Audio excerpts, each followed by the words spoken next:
호세아 7장의 말씀을 우리가 전부 다 읽었습니다. 1절부터 16절까지 말씀을 다 읽었죠. 호세아를 설교하는 일은 상당히 쉬우면서 동시에 좀 어렵습니다.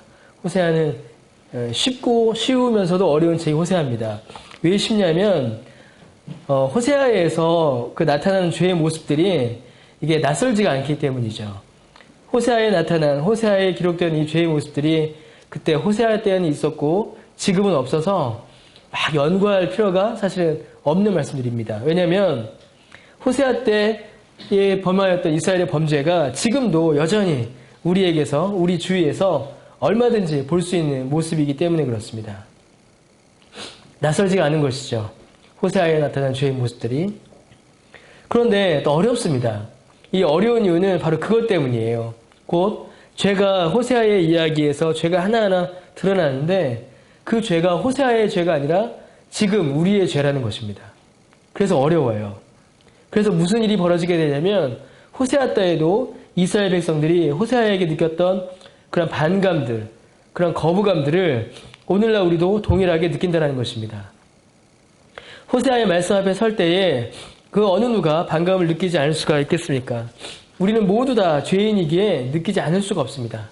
죄를 지적하는 그 말씀 앞에 우리의 심령이, 우리의 마음이 불편해지죠. 그래서 호세아를 비롯한 선지서들을 전할 때는 기도가 많이 필요합니다. 먼저는 전하는 자가 말씀 앞에서 죄를 보고 깨달아 알아야 되고 또 이를 사람들에게 전할 때에 사람들의 눈치를 보면은 안 됩니다. 그래서 선지서 설교가 줄어들죠. 그러니까 저는 참 선지서 설교를 쉽게 편하게 하시는 분들 보면은 정말 대단하다는 생각이 사실 좀 듭니다. 참 힘들어요.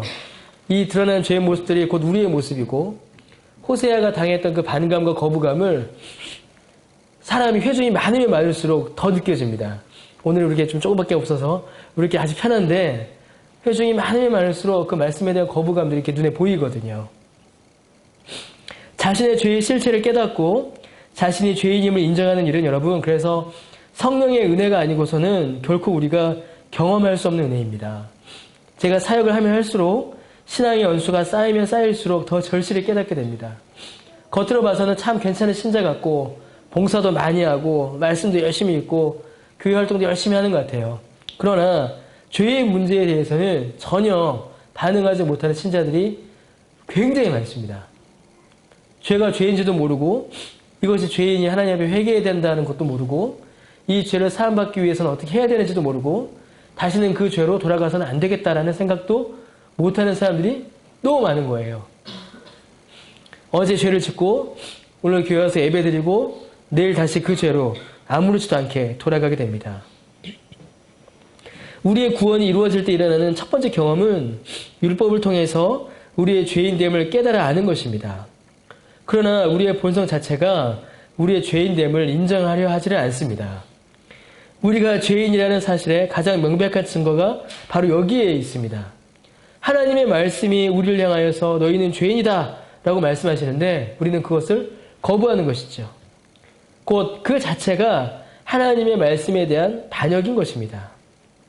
그래서 우리는 예수 그리스도를 우리의 주님으로 받아들이고 그 은혜를 구하고 그 은덕을 구하고 우리를 지켜주시고 보호해주시고 우리에게 좋은 것을 주시기를 간구하지만 죄의 문제는 인정하지 않습니다. 그래서 어떻게 돼요?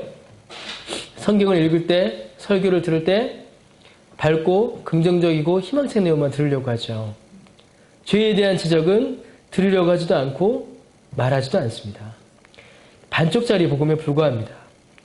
죄의 문제를 온전히 깨닫지 못하면 복음을 제대로 알 수가 없습니다. 죄를 말하지 않고서는 복음을 말할 수가 없어요.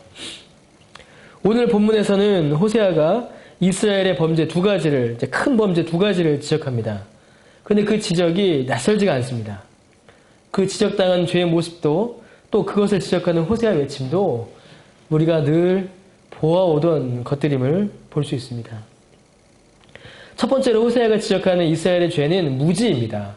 알지 않는 것이죠. 알지 못하는 것입니다. 이스라엘이 하나님을 알지 못해요. 이미 4장 1절에서 이스라엘은 하나님을 아는 지식이 없다라고 강한 질책을 받았습니다. 이스라엘은 하나님을 아는 지식이 없었습니다. 여러분, 하나님을 아는 지식은 단순히 정보, 공부만을 말하는 것이 아닙니다. 하나님을 아는 지식은 하나님과의 사귐입니다. 하나님을 알고 하나님과 교제하고 하나님을 경험하는 믿음의 지식을 가리킵니다. 곧 이스라엘이 하나님을 아는 지식이 없었다라는 말을 1차적으로는 그들이 성경을 표보하지 않았다라는 것이죠. 성경을 펴서 하나님의 말씀을 배우진 않았다는 겁니다. 2차적으로는 그 하나님을 알지도 못했고 경험하지도 못했고 믿지도 못한 것입니다. 성경을 펴서 말씀을 보질 않는데 하나님을 알 수가 없는 것이죠. 그러다 보니까 이제 두 가지의 현상이 따라옵니다. 하나님을 아는 지식이 없으니까 두 가지의 문제가 따라오게 되어 있습니다. 첫 번째는 이제 2절 말씀에 나타나는데 2절 말씀에 뭐라고 되어 있어요? 내가 모든 악을 기억하였음을 그들이 마음에 생각하지 않는다라고 되어 있죠. 곧 하나님께서 이스라엘의 죄와 악을 알고 계신다는 사실을 이스라엘 백성들이 몰랐습니다. 아무도 모르는 곳에 가면 여러분 죄짓기가 훨씬 어때요? 편해집니다. 훨씬 편해져요. 저도 여기 개포동이나 강남에 있을 때보다 강북에 가거나 서울을 떠나 부산에 가면 훨씬 행동이 편해집니다. 왜 그러죠? 아는 사람이 없다라는 것이죠. 내가 여기서 무슨 짓을 해도 이것을 알 사람이 없다. 그런 익명성은 우리의 죄를 아주 편하게 만들어줍니다. 한 사람의 경건은 사람들 속에 있을 때 드러나질 않습니다. 한 사람의 경건은 사람들 속에 있을 때가 아니라 혼자 있을 때 그 경건이 드러납니다. 아무도 보지 않는 곳, 아무도 모르는 시간에 그 사람의 모습이 그 사람의 경건의 수준인 것입니다. 우리는 보통 아무도 보지 않으면 아무도 내 죄를 모를 것이다 라고 생각합니다. 그래서 교회를 떠나거나 아는 사람들이 없는 곳에서는 편하게 행동을 하게 되죠. 그래서 여러분, 사람들이 보지 않는다고 하여도 마지막까지 나를 보고 계신 분이 계십니다. 하나님이시죠. 아무도 없고 아무도 모르는 시간과 장소에서 정말 나 혼자만 아는 그 시간과 그 장소에서 나와 함께 하시는 분이 계신데 바로 하나님이십니다.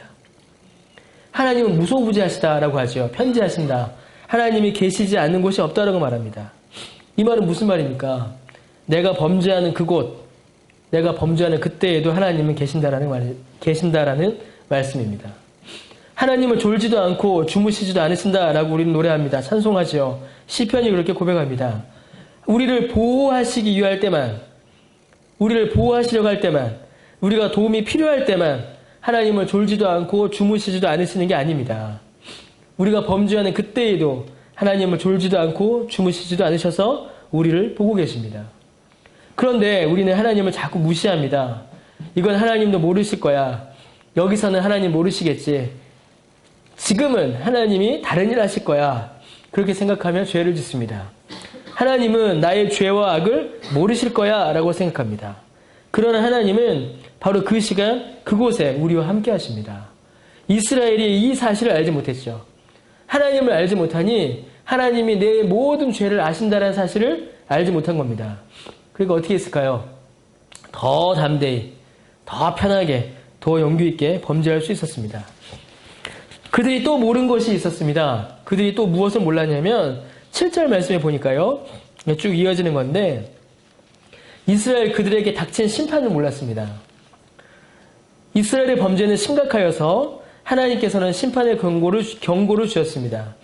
선지자들을 통해서 주셨고 주변의 정세, 주변의 상황들, 주변 국가들의 움직임을 통하여서 이스라엘의 곧 심각한 심판이 닥칠 것을 말씀해 주셨습니다. 심각한 전쟁이 올 것이다. 심각한 심판이 올 것이다 라고 하나님께서는 말씀해 주셨습니다. 그런데 이스라엘 백성들은 그 사인을 알아채지 못했습니다. 눈앞에 심판이 닥쳐있는데 눈앞에 닥쳐있는 심판을 보질 못한 것입니다. 그러니 어떤 일이 벌어졌을까요? 거짓 선지자들이 득세했죠. 평안하다. 잘 될 것이다. 아무 심판도 없을 것이다. 우리는 앞으로도 계속 승승장구하며 잘 먹고 잘 살 것이다. 그게 하나님의 은혜이고 그것이 하나님께 우리에게 주시는 것이다. 우리가 하나님의 자녀인데 어떻게 우리가 망하겠느냐? 우리에게 심판은 없다. 거짓 선지자들이 그렇게 떠들고 다녔습니다. 이런 거짓 선지자들이 득세한 겁니다. 너무나도 분명하게 드러난 하나님의 경고의 메시지, 심판의 메시지는 거들떠보지도 않고 귀를 기울이지도 않고 그저 자기 마음대로 이렇게 사는 겁니다. 경고를 경고로 받아들이지 않은 것이죠. 이 두 가지의 무지가 이스라엘에게 있었습니다. 하나님이 내 죄를 다 알고 계신다 라는 사실을 모르는 무지. 그 다음에 이제 곧 심판이 닥칠 것이다 라는 사실을 모르는 무지. 하나님의 내 죄를 아신다라는 죄에 대한 무지와 심판에 대한 무지가 이스라엘에게 있었습니다. 이게 뭡니까? 곧 이 두 가지의 무지는 이스라엘이 자신의 영적 형편을 알지 못했음을 의미합니다. 이스라엘은 죄인이고 당장 치료받아야 할 중증 환자였습니다. 1절에 하나님께서 이스라엘을 치료하려 하셨다라고 하시잖아요. 그런데 이스라엘은 이를 거부했습니다. 자신들이 지금 어떤 상태인지, 지금 이 상태에서 무엇이 필요한지를 제대로 알지 못하기 때문입니다. 여러분, 이스라엘은 무지하여서 스스로 깨닫지 못했습니다. 그래서 하나님께서는 선지자를 통하여서 이를 알려주셨어요. 이스라엘아, 돌아와라. 너희들 치료받아야 된다. 너희들 상태 심각하다. 너희들 죄 지었다. 이러다가 심판당한다. 그렇게 하나님께서 알려주셨지만 이스라엘이 이를 거부합니다. 그냥 죄 짓고 죄 안에서 편안하게 즐겁게 살겠다. 그걸 선택한 것이죠. 여러분, 하나님을 아는 지식이 없으면 자신의 상태를 알지 못합니다. 자신이 어떤 상태를 모를까요? 죄인 된 상태를 알지 못하게 돼요. 이러한 일들은 하나님을 아는 지식이 없어서 일어난 일임을 우리는 반드시 기억해야 합니다. 칼빈은 그 기독교 강요 1권에서 하나님을 아는 지식을 설명을 하면서 하나님을 아는 지식이 있을 때 비로소 우리 자신을 아는 지식도 다르게 자리 잡힌다라고 설명했습니다. 하나님을 알고 하나님을 통하여 우리 자신을 볼 때에 그때야 비로소 우리의 영적 상태, 우리의 육적 형편을 바르게 볼 수 있는 겁니다. 하나님을 통하여 우리를 볼 때에, 하나님의 말씀으로 우리를 비추어 볼 때에 그때에 우리의 비참함이 보이고 우리의 죄인됨이 보이고 우리가 구원받지 않으면 살 수 없다라는 우리의 영적 형편이 그때 비로소 보이게 되는 겁니다. 그런데 이스라엘 백성들은 하나님 알기를 거부하고 있죠. 그러니 자신들의 영적 형편도 제대로 알지 못하는 것이고 하나님의 구원도 거부하고 심판도 알아채지 못하고 있는 겁니다. 그런데 여러분, 우리도 종종 이러한 죄를 저지를 때가 있습니다. 우리도 이런 죄를 짓습니다. 하나님 알기를 게을리하고 하나님 알기를 싫어하고 하나님 아는 지식을 무시할 때에 우리는 우리 자신에 대하여 심각한 착각에 빠지게 됩니다. 아, 나 참 괜찮게 살고 있구나. 나 괜찮은 사람이구나. 나 착한 사람이구나. 천국 가면 내가 상 받지 누가 상 받겠어. 이런 생각하게 됩니다. 하나님을 통하여 보지 않고 말씀을 통하여 보지 않고 내가 보게 되면 난 참 괜찮은 사람이 되어버리는 것이죠. 그러나 성경은 그렇게 우리에게 알려주지 않습니다. 의인은 없나니 하나도 없다. 죄 아래에 있다. 죄의 종되었다. 죄에게 끌려간다. 내 마음의 원인으로 내 육신은 늘 죄를 범한다. 우리의 죄인됨을 성경은 우리에게 알려주죠. 여러분, 하나님께서는 하나님 자신을 우리에게 어떻게 알려주실까요? 하나님은 우리에게 하나님을 알려주실 때에 하나님의 말씀을 통하여서 우리를 알려주십니다. 하나님께서 우리에게 하나님을 알려주십니다. 성령님께서는 기록된 성경을 사용하셔서 우리에게 하나님과 하나님의 뜻을 알려주십니다. 여러 가지 방법을 사용하세요. 그 중에 가장 주된 방법이 무엇이냐면 설교입니다.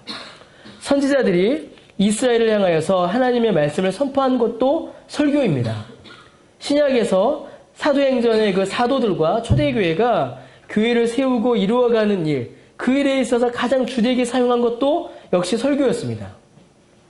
하나님께서는 귀로 듣는 말씀인 설교와 하나를 더한다면 눈으로 보는 설교인 성례를 통하여서 하나님을 우리에게 알려주십니다. 말씀을 통하여서 하나님을 알려주시고 거기에 가장 주된 도구가 무엇이냐면 설교라는 것이에요. 설교는 그래서 매우 중요합니다. 여러분, 우리는 설교를 어떻게 듣고 있습니까? 설교를 하나님의 말씀으로 듣고 계세요? 아니면 어떤 사람의 말로 듣고 계십니까? 그 진 데일리라는 청교도 목사님이 뭐라고 설명했냐면 목사는 요리사가 아니라 의사이다. 그러므로 그는 구미를 맞추기 위해서가 아니라 환자를 회복시키기 위하여 노력해야 한다라고 이렇게 설명했습니다. 하나님께서 이스라엘을 치료하는 일을 호세아의 설교를 통하여 행하시고 있다는 사실을 우리 또한 유심히 살펴봐야만 합니다. 하나님께서는 오늘날에도 하나님의 백성들의 영적인 무지와 영적 질병을 고치시기 위하여 교회에 목사를 세우셨고 그 목사를 통하여서 하나님의 말씀을 전하게 하셨습니다. 그래서 여러분, 목사는 사람의 입맛에 맞는 요리를 제공하기 위한 요리사가 아닙니다. 혹은 우울한 기분을 달래주기 위한, 기분을 좋게 하기 위한 연예인도 아니에요. 혹은 그 마음을 고양시키고 흥분시켜서 어떤 결단을 이끌어내고 마음을 결심하게 하는 그런 웅변가도 아닙니다. 그런 정치가도 아니에요. 목사는 요리사도 아니고 연예인도 아니고 웅변가 정치가도 아닙니다. 목사는 오직 말씀을 전하는 자입니다. 그래서 하나님께서는 목사를 영혼의 의사로 부르셨습니다. 그래서 목사가 전하는 말씀을 통하여 신자들의 영적 형편을 진단하게 하시고 또 말씀으로 영혼을 회복하게 하시고 유익하게 하는 방법을 전하게 하십니다. 매우 중요한 것이죠. 제가 목사죠. 하나님께서는 목사를 영혼을 치유하는 영혼의 의사로 부르셨습니다. 제가 신학교 다닐 때 이 말씀을 들으면서 뭐라고 하셨냐면, 저희들 막 혼을 내셨어요. 어떤 교수님이. 막 혼을 내시면서 뭐라고 하셨냐면, 육체의 질병을 치유하는 의사들이 공부하는 것만큼 과연 니들이 공부하냐? 저희들한테 굉장히 혼을 내셨습니다. 그게 저는 이제 아직도 깊게 남아 있습니다. 과연 목사들이 육체의 질병을 치유하는 의사들만큼 열심히 사명감을 가지고 공부하고 준비하고 일하는가? 제 자신도 먼저 돌아보게 되고, 과연 그렇게 하고 있는가? 이게 참 돌아보게 됩니다. 여러분은 설교를 어떻게 듣고 계십니까? 여러분은 설교를 어떻게 듣고 계시고, 성경을 또한 어떻게 읽고 계십니까? 제가 이 열매 맺는 교회에 말씀 사역을 맡은 목사로서 늘 이제 여러분께 묻고 싶은 것이 바로 이것입니다. 우리 교회 성도님들 이렇게 두 분 계시고, 또 수예비 오신 분 두 분 계신데, 여쭤보고 싶어요. 과연 여러분은 이 교회의 설교를, 이 강단에서 선포되는 설교를 어떻게 듣고 계십니까? 물론 저의 신학적인 모자람, 실력이 부족하죠. 인격적인 연약함이 있습니다. 말과 표현의 실력이 둔해요. 그래서 여러분이 완벽하게 만족할 만한 설교를 하지 못한다라는 것을 제 자신이 가장 잘 압니다. 그런데 이 문제는 이제 제가 하나님과 하나씩 풀어가야 될 문제예요. 제가 연구하고 기도하고 하나님 앞에 어떻게 해야 될까요? 매달리고 그렇게 풀어가야 될 문제입니다. 그리고 여러분들이 그분에 대해서 저를 도와줄 수 있어야 됩니다. 저에게 대해서 지적할 수 있어야 되고 그분에 대해서 저에게 말씀해 줄 수 있습니다. 저는 들어야 한다고 생각합니다. 목사들이 그런 부분에 대해서 어려워하면 안 돼요. 지금까지는 우리 교회는 어쨌든 간에 말을 해줍니다. 예, 말을 해줘요. 가끔 듣기 싫은 말도 하지만 말을 해줍니다. 저도 듣고 들어야 됩니다. 목사도 완전하지 않기 때문에 그런 평가와 그런 이야기들을 들을 수 있어야 합니다. 그러나 정말 우리가 절대 놓쳐서는 안 될 것이 있습니다. 설교를 통하여서 하나님께로부터 오는 은혜를 받아야 한다는 겁니다. 하나님께서 주시는 은혜를 받는 게 우리가 설교를 듣는 첫 번째 목적입니다. 설교를 전하는 설교자로 인하여서 말씀이 가리워지면 안 됩니다. 이게 제 가장 간절한 기도 제목이에요. 앞에서 설교자가 너무 웃기고 너무 울려서 하나님 말씀을 기억 하나도 안 나고 웃기고 울린 이야기만 기억나면 안 됩니다. 반대로 앞에 있는 목사랑 나랑 싸웠어요. 관계가 안 좋아요. 미워요. 그래서 그 미움 때문에 목사의 입술을 통해서 전해지는 하나님의 말씀이 귀에 들리지 않으면 그것도 안 됩니다. 저 목사 싫어요. 꼴 보기가 싫어요. 그래서 하나님의 말씀도 보기 싫어지는 그런 일이 있어서는 안 된다는 것이죠. 제가 중학교 때 수학 선생님이랑 굉장히 사이가 안 좋았습니다. 중2 때. 그러니까 다른 과목은 다 점수가 잘 나오는데 오직 수학만 점수가 안 나오는 거예요. 선생님이 싫으니까 수학 공부도 하기 싫죠. 그렇게 되면 안 된다는 겁니다. 만약에 그렇게 되면 목사가 설교를 쉬든가 아니면 교회와 회중이 그 문제를 해결하고 넘어가야 됩니다. 절대로 그렇게 돼서는 안 돼요. 여러분은 설교를 통하여서 하나님으로부터 어떤 은혜를 받고 계십니까? 설교가 여러분의 은혜의 통로요 수단이십니까? 혹시 설교를 통해 하나님의 뜻을 깨닫고 그 음성을 듣는 일보다는 나에게 주시는 하나님의 메시지를 듣기보다는 설교자를 평가하고 점수를 매기고 있지는 않습니까? 저의 연약함은 연약함으로 여러분들의 조언과 권면을 들어야 합니다. 저도 어떤 분이 제 설교를 듣고 모니터해 주신 분도 계세요. 제 선배 목사님들 중에 어떤 분은 저에게 그런 얘기를 해주십니다. 그것 역시 하나님께서 저에게 주시는 하나님의 뜻이요 말씀이라고 저는 믿습니다. 그러나 여러분, 우리 교회에서 선포되는 설교는 하나님께서 여러분의 영혼에 주시는 약입니다. 약. 여러분의 영혼의 문제점을 지적하는 의사의 손길입니다. 여러분의 심령에, 여러분의 마음에, 여러분의 영혼에 하나님께서 유익을 주시고자 하시는 도구입니다. 여러분의 마음이 설교를 통하여서 하나님의 뜻을 받겠다는, 내 영혼을 말씀 앞에 내려놓고 진단을 받고 해결책을 구해야겠다는 그 마음의 소원이 없으면 어떤 설교를 들어도 은혜가 되지 않습니다. 어떤 설교를 들어도 하나님의 은혜를 경험할 수가 없게 됩니다. 사랑하는 성도 여러분, 하나님의 말씀을 사모하시기 바랍니다. 선포되는 말씀의 설교를 잘 들으시기 바랍니다. 그리고 말씀이 선포되는 예배에 참여하시기 바랍니다. 성경을 일주일에 과연 얼마나 읽을까요? 물론 이제 매일매일 잘 읽는 분도 계실 거예요. 그런데 정말 안타깝게도 제 예상으로 우리 교회, 우리 열매 맺는 교회 성도의 상당수는 일주일에 한 장도 성경 안 읽을 겁니다. 제가 장담할 수 있어요. 그렇지 않고서는 그렇게 신앙생활을 할 수가 없어요. 그런데 그 영혼이 어떻게 정상적이겠어요? 설교도 주일 오전 예배 때 와서 달랑 1시간 설교 듣고 가면은 그 말씀이 마음과 영혼에 과연 얼마나 남아있겠습니까? 설교 들으면서 목소리가 크네, 기네, 시간 재고 몇 번 웃겼네, 몇 번 울렸네, 야호가 왜 이래, 저 이래. 그러면은 과연 그 설교가 심령에 남아있겠습니까? 이스라엘 백성들이 성경을 안 읽고 모르던 자들이 아닙니다. 바울이 뭐라고 해요? 유대인의 나음이 어디 있느뇨? 그들이 말씀을 맡았던 자들이다. 율법을 받았던 자들이다. 라고 말합니다. 그런데 그들은 하나님 몰랐습니다. 중세 천년의 교회사가 왜 비참할까요, 여러분? 안 비참했습니다. 중세 천년의 교회사. 그 천년의 시간 동안 중세교회는 역사상 유례를 찾아볼 수 없는 막강한 권력과 부를 누렸습니다. 암흑기가 아니었어요. 그런데 왜 암흑기라고 할까요? 교황의 옷과 성당은 금과 보석으로 그렇게 화려했는데도 왜 암흑기라고 하겠습니까? 그들에게 말씀이 없었기 때문입니다. 그냥 형식밖에 남아있지 않았기 때문이에요. 중세 천년의 교회 그 시간 동안에 교회에 금서가 있었습니다. 뭐였는 줄 아세요? 성경이었습니다. 성경이 금서였어요. 성경을 못 읽게 했습니다. 왜요? 교인들이 성경을 읽어서 성경을 알게 되면 뭘 듣지 않아요? 교황과 신부의 설교를 듣지 않게 되니까 성경을 못 읽게 했습니다. 교회에 중앙에 큰 기둥이 있었어요. 큰 기둥에 큰 성경책 하나를 놨습니다. 그게 그 교회의 유일한 성경책이었어요. 근데 그 성경책을 어떻게 했을까요? 그냥 펴놨을까요? 쇠사슬로 꽁꽁 감아놨습니다. 아무도 못 펴게. 왜요? 이렇게 귀하고 소중하고 거룩한 성경책을 아무나 봐서는 안 된다. 그게 뭡니까, 여러분? 그냥 말이 안 되는 거죠. 하나님을 알지 못하는 겁니다. 오늘날 한국교회 한번 보십시오. 성경이 사라져버렸죠. 교회를 나오는 신자들이 설교를 좋아하지 않습니다. 설교를 이렇게 기뻐하지 않아요. 그럼 교인들만 문제입니까? 그 교인들 누가 가르쳤어요?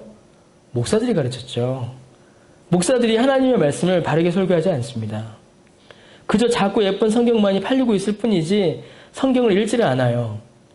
목사들은 교인들의 눈치를 보며 성경을 왜곡하고 교인들은 입맛에 맞는 설교를 마치 텔레비전 채널 돌리듯이 골라서 듣고 있습니다. 하나님의 뜻을 어떻게 알 수가 있겠습니까? 호세아 읽으면서 호세아 쭉 설교하면서 정말 마음이 아픕니다. 왜 이렇게 비판하는 설교만 해야 되나? 솔직히 그래요. 이게 비판하는 설교잖아요, 전부 다. 사실 마음이 너무 어렵습니다. 우리 마태복음 설교할 때 얼마나 좋은데요. 은혜, 구원 이런 것만 하는데 호세아 다 죄입니다. 죄 비판이에요. 근데 이게 왜 오늘날 우리에게 필요하겠습니까? 오늘 우리의 모습이 이렇기 때문이에요. 오늘날 우리의 모습이 똑같습니다. 말씀으로 그 영혼을 비추어 질병을 찾아내고 그 질병에 맞는 약을 쓰고 필요하다면 찢어서 수술하고 너무 상한 부분은 잘라내야 할 것은 잘라내야 하는데도 눈 감고 귀 막고 그저 마음 기쁘게 하고 즐겁게 해주는 거짓 말씀만을 전하고 쫓고 있습니다. 그러니까 긍정의 힘, 조엘 오스틴, 믿으면 복받고 부자 된다 이런 설교만 들리는 거예요. 하나님도 모르고 죄도 모르고 하나님께서 내 죄를 알고 계신다는 사실도 모르고 그 하나님이 우리의 죄에 대하여 심판하신다는 사실도 알지 못하니 교회가 죄를 더하고 목사가 죄를 더하고 신자가 죄를 더해갈 뿐입니다. 우리는 이렇지 않다라고 어떻게 말할 수가 있겠어요? 저도 이 말씀 앞에 서면 정말 두렵고 떨립니다. 과연 이 목사 너는 도대체 얼마나 잘하길래 이렇게 설교하냐? 제가 제 심령에 들려요. 하나님 앞에 부끄럽고 창피하고 너무나 마음이 힘듭니다. 그러나 하나님께서 이 호세아 말씀 우리에게 보게 하시는 이유가 있다고 생각을 해요. 우리 자신을 돌아보라는 것이죠. 하나님의 말씀을 듣기보다는 다른 생각을 하고 하나님의 말씀을 설교를 통하여서 내 영혼에 말씀하시는 하나님의 음성에 귀 기울이기보다는 다른 데 관심을 가했을 때에 우리는 하나님의 말씀을 들을 수 없고 하나님을 알 수 없고 우리의 영적 형편을 알 수 없습니다. 죄를 깨닫지 못하고 그리스도의 은혜를 간구하지 못하고 새로운 삶을 살아갈 수 없습니다. 하나님이 함께 하시니 밝고 건강하고 힘차게 앞으로 전진합시다. 그런 말 할 수 있죠. 그리고 성경이 우리에게 그런 위로를 주는 게 분명합니다. 그런 위로가 분명히 있습니다. 그러나 그 위로가 우리에게 참된 위로가 되기 위해서는 먼저 하나님 앞에 내 죄를 회개해야 됩니다. 그게 순서예요. 그러나 말씀을 덮어놓으면은 도무지 그것을 우리가 알 수가 없습니다. 호세아가 지적하는 이스라엘의 두 번째 죄는 교만입니다. 하나님을 알지 못하니 당연히 교만해질 수밖에 없습니다. 왜요? 무서울 게 없는 것이죠. 10절에 뭐라고 말씀하십니까? 이 모든 일, 심판과 경고를 당하여도 이스라엘이 하나님께로 돌아오지 않았습니다. 왜냐하면 8절 말씀대로 이스라엘이 여러 민족과 혼합되었기 때문입니다. 하나님만을 하나님으로 섬기는 것이 아니라 이방과 섞이면서 이방의 신들을 하나님과 같이 생각해버립니다. 그러니 징계를 당할 때에 고쳐주시겠다라고 약속하신 하나님께 돌아오지 않고 오히려 애굽과 아수르를 쫓아가죠. 애굽과 아수르가 어떤 나라입니까? 애굽, 이스라엘을 계속 괴롭혔던 나라고 아수르, 북이스라엘을 멸망시키는 나라입니다. 애굽과 아수르는 이스라엘을 도와주는 나라가 아니에요. 그런데 하나님을 알지 못하니까 엉뚱한 데 가는 겁니다. 애굽한테 가서 도움을 청하고 아수르한테 가서 도움을 청합니다. 13절에 그들을 건져주시는 하나님도 버리고 15절에 그들에게 힘을 주시는 하나님을 버리고 원수를 쫓아가는 겁니다. 교만이 그들을 망하게 한 것이죠. 교만이 뭡니까? 교만. 하나님 필요 없습니다. 이게 교만입니다. 내 힘과 내 능력과 내 관계와 내 정치력으로 살아갈 수 있습니다. 이게 교만입니다.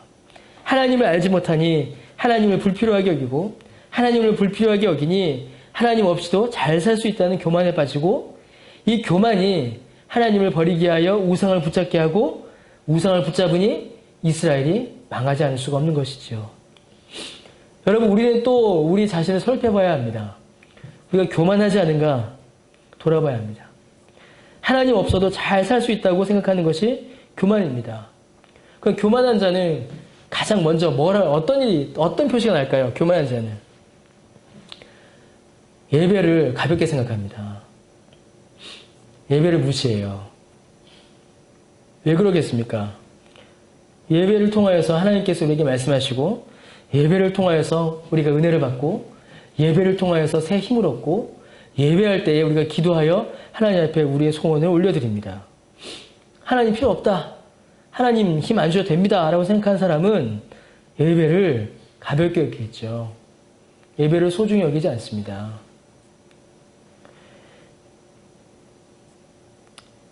내가 내 힘으로 잘 살 수 있고 필요하다면 주변 사람들의 힘을 빌리고 도움을 빌리면 되고, 하나님을 의지하는 것이 아니라 사람을 의지하면 하나님과의 사귐을 약화시키겠죠. 그것이 바로 우리의 영적인 교만입니다. 그러니까 예배 때 뭐가 드러나겠어요? 사람만 드러나는 겁니다. 사람만. 여러분, 하나님께 나오기를 과연 기뻐하고 계십니까? 예배를 대하는 나의 자세는 어떠한가? 이를 우리가 돌아볼 필요가 분명히 있습니다. 내가 예배에 나오는 나의 자세, 하나님의 말씀 앞에 나오는 자세가 어떠한가? 정말 간절함과 필요로 하나님 앞에 나오는가? 아니면 재미로 나오는가? 놀러 나오는가? 살펴봐야 합니다. 호세아를 통하여서 이스라엘에게 하신 경고의 메시지들은 지금 오늘 우리에게도 실제적인 말씀입니다. 우리의 모습을 한번 돌아봐야 합니다. 교회는 예배 시간에는 지각을 잘해요. 잘합니다. 많이 지각하죠. 그런데 어디 놀러 간다. 그럼 새벽같이 일어납니다. 그게 우리의 모습이에요. 그게 우리의 실체입니다. 영화 시간 절대 안 늦죠. 콘서트 안 늦습니다. 왜 늦겠어요? 어머니들, 애들 학원 보낼 때 어떻게 해요? 학원 가기 30분 전부터 나 학원 안 가! 막 이렇게 한단 말이죠. 우리 집도 그럽니다. 근데 교회 갈 때 어떻게 할까요? 그냥 그저 합니다. 그 교만인 겁니다. 그게 교만인 겁니다. 왜요? 하나님을 그만큼 필요로 하질 않는 거예요. 하나님을 그만큼 간절히 찾지를 않는 겁니다. 하나님 없어도 나는 그냥 살 수 있습니다라는 교만입니다.